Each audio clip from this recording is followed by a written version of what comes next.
Gunnavera and Yoshida on the far outside. They're coming to the wire and Accelerate wins the Breeders' Cup Classic. One of the most exciting times of the year on the brink of the Breeders' Cup World Thoroughbred Championships.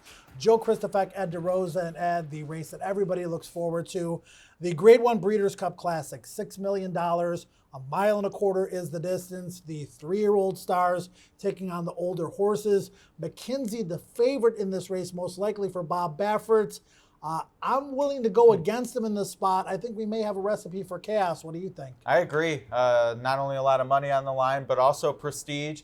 Maybe Horse of the Year, depending on what happens in the other races and what McKenzie and Code of Honor do. But certainly some championships on the dirt side of things. And I'm with you. McKenzie's last race did end up coming back a little quick in the Awesome Again. A really nice speed rating for the winter Mongolian Groom. And McKenzie's number, not too bad either. But I'm buying the anti-hype on the mile and a quarter, Joe. I just think this is a little far. And with him being the favorite, I'm betting against. Mile and a quarter, I'm just not sure it's his best distance. And the price is certainly not going to be in his favor. Mike Smith taken off of McKenzie. Joel Rosario's had an incredible year. He's put on some fantastic rides.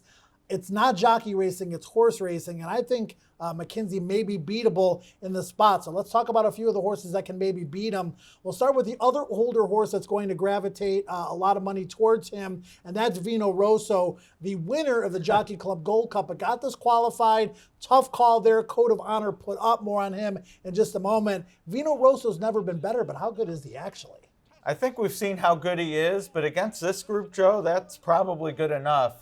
This Breeders' Cup Classic is not going to be in the annals of Awesome Again, Go Sappers, and Yada. Which isn't to say it's not a competitive race and an interesting one. We're against the favorite. That alone could make it a good betting race in many people's eyes. But Vino Rosso has run fast enough to compete with these. And I'm playing the Jockey Club Gold Cup, which we're taking a look at now, as a key race here. I do like Code of Honor as well. I don't care who won or who should have won in the DQ and all that. Both those horses threw down that day, and I think they can do it again. We know they're mile and a quarter horses. I'm playing the Jockey Club Gold Cup as a key race. I'm against McKenzie, but definitely using both of those prominently. Code of Honor's best two performances are the races leading into the Breeders' Cup Classic. An easy win by 3 lengths in the Travers, going a mile and a quarter, and then the Jockey Club Gold Cup that we just saw. He's drawn on the extreme outside, but he's an off-the-pace type. He's probably at least the most high-profile 3-year-old in this race. You obviously give him a big shot. I do, and his connections know they need to win to slam the door on champion 3-year-old, because if Omaha Beach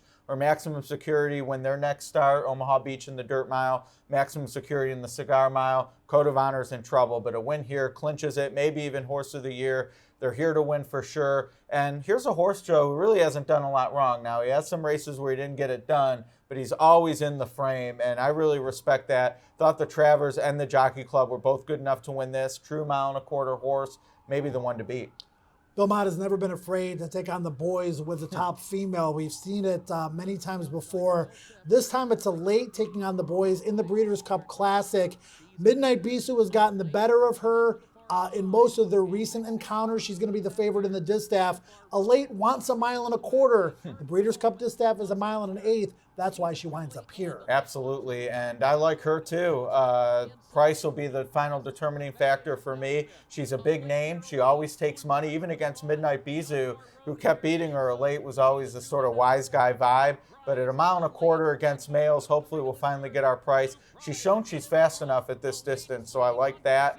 And whether she can get it done, we'll see. But she belongs here for sure. Any final thoughts on the Classic quickly? No, I mean, I'm against McKenzie, and from there, probably let the odds dictate where things end up vertically. But horizontally, pick 4, pick 5. I'm using the 5 I mentioned. McKenzie, the favorite in the Breeders' Cup Classic, but probably a lukewarm choice. We're going to have a heavy favorite in the Breeders' Cup Distaff, and why not? She's 7 for 7 this year. A late opted for the Classic. We're talking about Midnight Bisou. You're against McKenzie. Are you against her? I am. 7 for 7. A lot of respect for that. Really a old school campaign. She started at Sam Houston, has gone to, I think, 4 or 5 different tracks. Unquestionably the champion older female. That's clinched. The Distaff, really they're going for Horse of the Year at this point. The Eclipse Award's already guaranteed in her division. The reality is, though, Joe, It's a Brisnet guy. Her numbers are just as good as everyone else, and I'm not taking even money when she's only as fast based on the numbers I use. There are so many Breeders' Cup races over the weekend, and you're going to play most of them probably as a wager and a horse racing fan, but you're going to bet more on some races than others.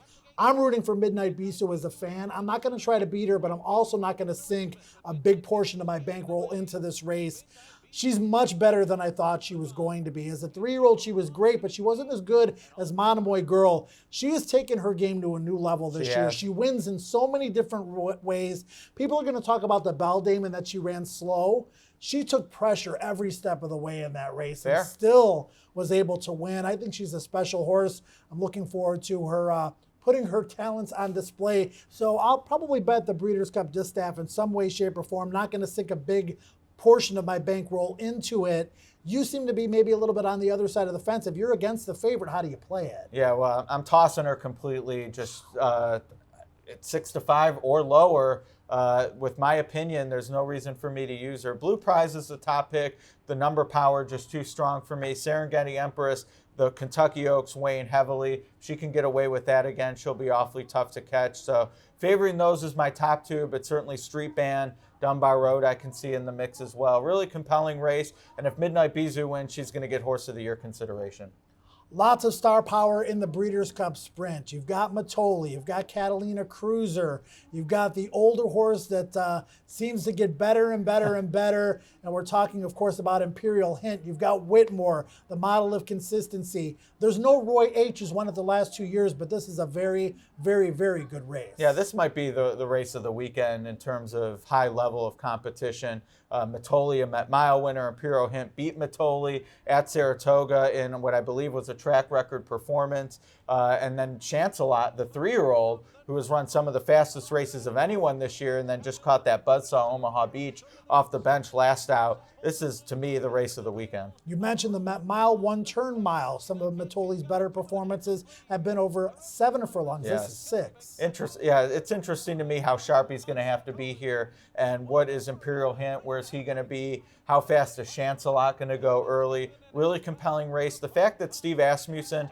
has had Matoli out there for so long, and the workout we saw from him 2 back, and then the tightener right into this Breeders' Cup, I think they're looking to sit and kick and then put some separation turning for home.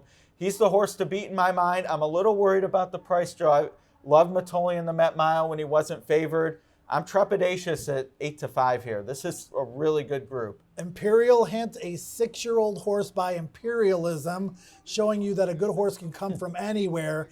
This horse ran in the Breeders' Cup Sprint last year, had a trouble trip, ran 3rd as the favorite. Tremendous performance in the Vanderbilt, one of the best we've seen all year. Game win in the Vosburg last time out, and he's got a cozy outside draw. He does. I think if they let him go at the morning line or higher, he's probably my bet. He's just been too good and too fast to ignore, even against a horse I have a lot of respect for, that being Matoli. Friends Fire is run behind the 2 we've talked about most. Maybe he turns things around at a big, big price. I don't know. He just seems to always be in the mix, but not in the picture. But Imperial Hint is where I'm leaning at the price. Catalina Cruiser, a bit of a wild card. He is 3 for 3 this year, 7 for 8 lifetime. He's probably going to be the 3rd or 4th choice in this race, but he's won at 6.5, a mile and a 16th, and 7 furlongs. Not going in the Breeders' Cup Dirt Mile, going in the sprint. Yeah, I thought that was an interesting choice. I guess it's an or I should say pro Omaha Beach. They don't want to face him.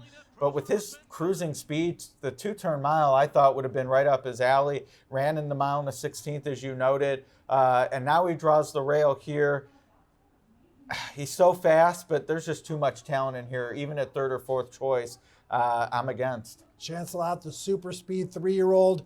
And don't sleep on Whitmore. He's 15-1 on the morning line. 6-year-old. He had a horrible trip in the Phoenix, lost 5 lengths at the start, was 7 wide on the turn, and just missed winning. That race is going to set him up for this race. He might be my top pick. I definitely don't think I'll go top pick, but from a wagering standpoint, Joe, this is a situation where, okay, maybe Catalina Cruiser wins. I don't love him. But if Whitmore finishes 2nd to any of the logicals, you need to be cashing a ticket because he's the value in terms of being in the number. One of the most intriguing races of many on Breeders' Cup weekend, the Breeders' Cup Sprint.